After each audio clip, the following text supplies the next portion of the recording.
If you're taking the PMP exam, you know ITTOs are big, but they're not big in the way that many people think. For example, PMI isn't going to give you questions such as you're a project manager on a project.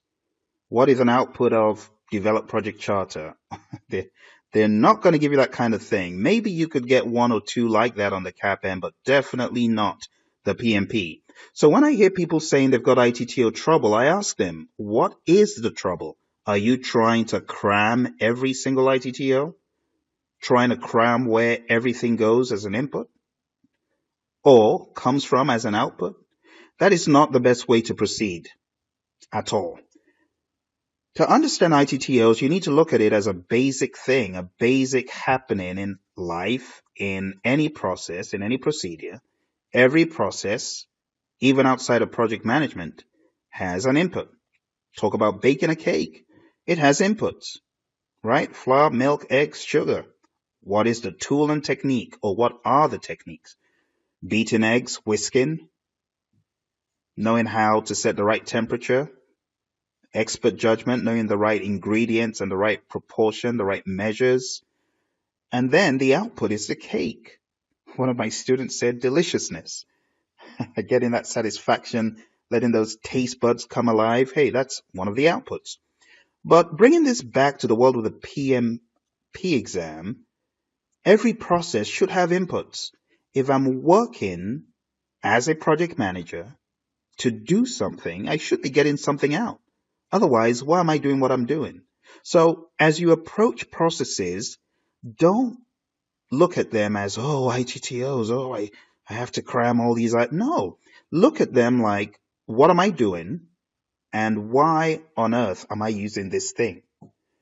Why the project is being done? Hey, I need a business case for that to understand the rationale behind the project. You see, for every process, folks, every process has possible inputs.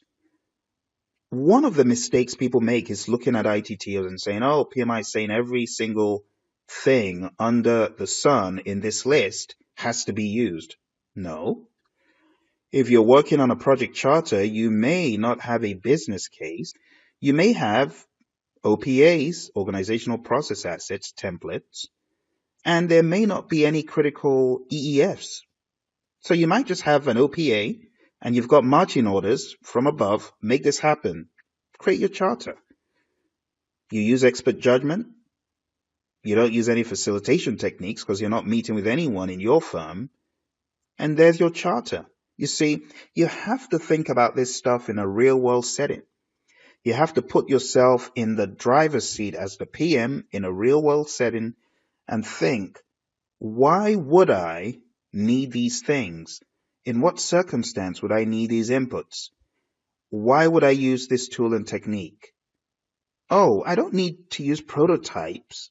So why do I have that in collect requirements?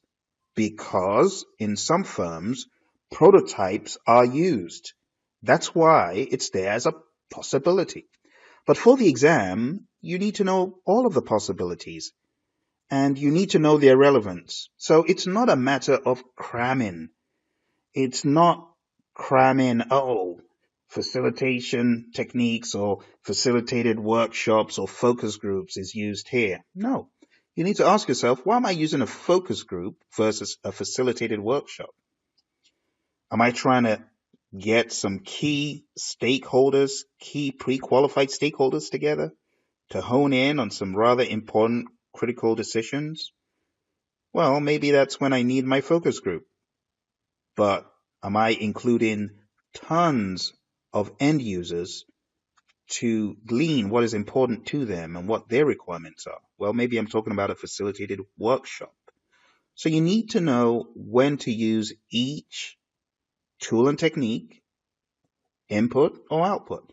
You also need to anchor every input to a tool and technique. If you've got an input and you've not anchored it to a tool and technique to tell you, oh, I've got that input because I'm going to need to use this technique and this technique uses this input. If you don't have that stuff down for your exam, you could be wandering around in circles. You see, so when you talk about ITTOs and people running around pulling their hair out over ITTOs, I often tell them, hey, get to understand the definitions of what each ITTO is, and then why am I using it? And which circumstance may I not use it? And which tool and technique is linked to this particular input? And you could go a step further when you've got several outputs and say, which output is linked to this input? Which output is linked to this tool and technique? You see?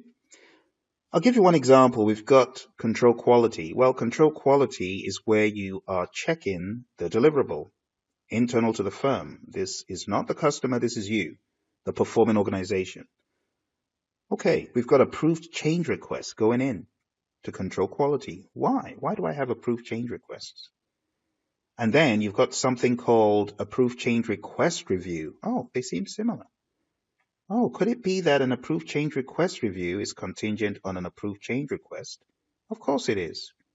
Oh, well, when I look at the outputs, I can see that I've got another change request possible output. Well, that's a totally different change request that could be as a result of what you're doing.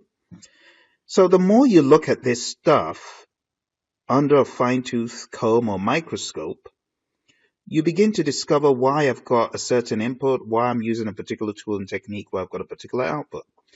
Another example from the same process would be verify deliverables. What can I link that to as far as the technique is concerned? Oh, inspection. I use inspection to come out with a verified deliverable.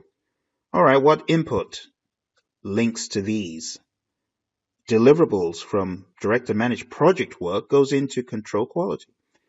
So you need to find the common threads. And I'm not just talking about one or two instances. I'm talking about all 47 times however many ITTOs there are.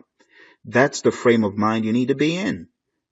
What about validated changes from that same process? It's an output. What exactly is validated changes? Well, validated changes is linked to approved change request review, and also that approved change request review technique is linked to approved change request.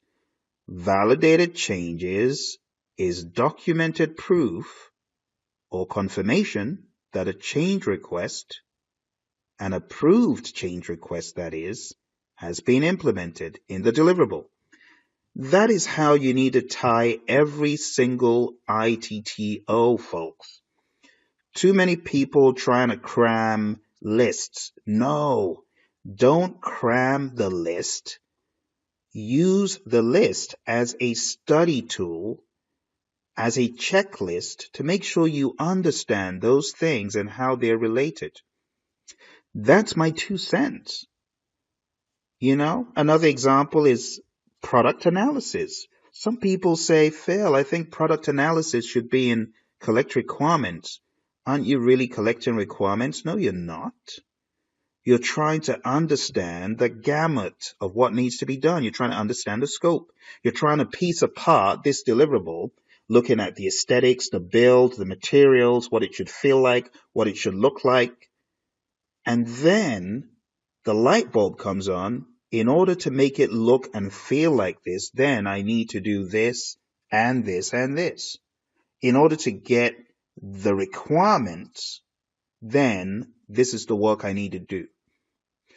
All right, so you really have to examine all of the details in every ITTO. Now, knowledge area PMP exam summaries was not put together to be a replacement for a course, and that's why there are a lot of things that I do not cover in this series, because it's not meant to replace your course, your 35 contact hour course. But the purpose of this is not that. It is to guide you, to usher you into studying for this exam, to get this crazy monkey off your back. It's been plaguing lots of you, and lots of you listening to me are like, oh, well, I would really like to take the exam. Do it. Do you think I'm recording these videos for nothing? I want them to motivate you, to show you, to challenge you that you can do it. You can kill this thing. In the past few days, I've had 2 students from India contact me and say exactly the same thing. Thank you, Phil, for motivating me to power up and get this exam done. That is what I call reward. That's my reward. I want to hear back from you that these videos spurred you into action. Too many people sitting around listening to these videos and not taking action. What good is it? Don't watch the videos if you're not going to take action. I want you to power up on yourself, get yourself out of that seat of comfort, take the exam. All right? So ITTOs are not a big deal. Don't let those dissuade you from taking a PMP exam. ITTOs aren't a big deal. I'm going to show you some tools that are out there before I get off this call here. I'm going to show you some tricks to knowing these ITTOs and to getting them down. Now, in this next slide, I'm showing you a link, tinyurl.com/PMP Cram List. Now, I'm going to click on this,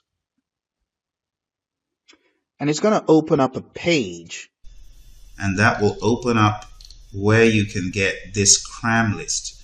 This cram list has all of the ITTOs listed, all the inputs, all the tools and techniques, all the outputs, and some additional information that will help you as you prepare for the exam. And there's a video for you to watch there. It's only $19.99. It's a great tool for you to carry around on your phone, on the go, and for you to use to study for the exam. I highly advise it. All right, the next thing I want to show you here is this URL. It's tiny.cc/sigma PMO.